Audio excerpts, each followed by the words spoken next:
Nuove regole e restrizioni attendono anche i veneti a partire da domani. La prima, che ha già fatto salire sulle barricate centinaia di baristi, è il divieto di asporto oltre le 18.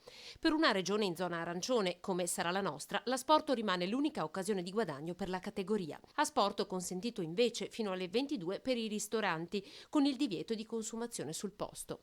Per gli spostamenti permane il divieto di andare fuori regione e fuori comune. Sarà consentito muoversi entro il proprio comune di residenza con la deroga per chi abita nei comuni al di sotto dei 5.000 abitanti.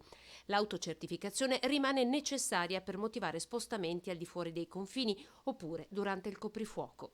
Sono sempre consentiti invece gli spostamenti per motivi di lavoro, salute o necessità, sempre permesso il rientro alla propria abitazione. I centri commerciali resteranno aperti solo dal lunedì al venerdì, l'apertura dei negozi sarà invece sempre consentita fino alle 21.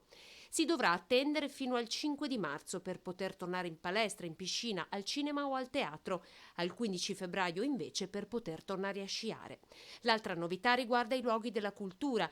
I musei potranno aprire dal lunedì al venerdì, ma solo nelle regioni in zona gialla, quindi il Veneto dovrà ancora attendere.